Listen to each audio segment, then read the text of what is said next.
Cəlilabadın Moranlı kəntindən qaynar xəttimizə gələn zəngin izi ilə əməkdaşlarımız həmin ünvana yollanıb. Məlum olub ki, kənddə vəziyyət heç də ürək açan deyil. Bu dəfə Moranlı kəndinin problemlərini işıqlandırmışıq.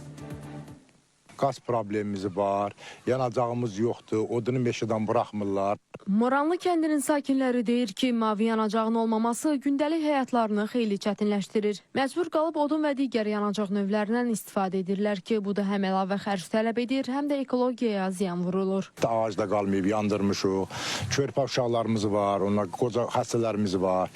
Bu problemimiz bizdə çoxdandır, illər, neçə il bundan qabaq bu problem var, həlli yerini tapmayıb. Pulumuz olanda alıq, çatdıra biləndə, yəni ki, pensiyalıyam. Çatdıra biləndə odun ala biləyəm, çatdıra bilməyəndə heç onu da ala bilməyəm. Nəzərə alsaq ki, kənddə tibb məntəqəsi problemi də mövcuddur. Soyuqdan xəstələnən sakinlər çarə üçün üz tuturlar qonşu Qarakazımlı kəndinə. Oradakı məntəqədə isə nə həkim var, nə də tibb bacısı. Üstəlik tibb ocağının binası da qəzalı vəziyyətdədir. Bu da kənd əhalisinin işini biraz da müşkülə salır. Sovetliyik biz, 5 kənd ora baxır. Orada tibb məntəqəmiz var. Bizim həmin xəstəxanada bir dənə adi medsestra da yoxdur. Uşağımız, qocamız xəstə olanda qonşu kətdədir, o da həkim yoxdur. Gedirsən, hasən gedirsən bağlı. Aptekimiz yox, problemimiz çətin. Ucğar sərhəd qırağı kətdə yaşayırıq. Kimə də müraciət edib deyirlər, düzələcək, amma düzələn həllini tapmır. Tibb məntəqəsinin işçisi də kənd sakinlərinə qoşulub şikayətlənir. Əvvəllər yaxşı gümrahlıq idi, ondan hər şey var idi, həkim var idi, işçi var idi, hər şey var da, elə indi də var.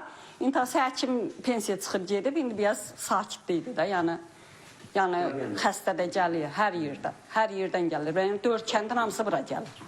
Gəlir gəlməsinə, amma o da çətinliklə. Çünki yolların da problemi var. Daha doğrusu problem yaradacaq yollar belə yoxdur. Qışda görürsən də olur, üzür olanda, xeyirşar olanda gediş-gəli çətinlik olur. Məktəbə getməyə yolumuz yox, uşaqlar gedə bilmir, əziyyət çəkirlər. Cibimizin pulu ilə dəfələrlə bu yolu düzəltmişik.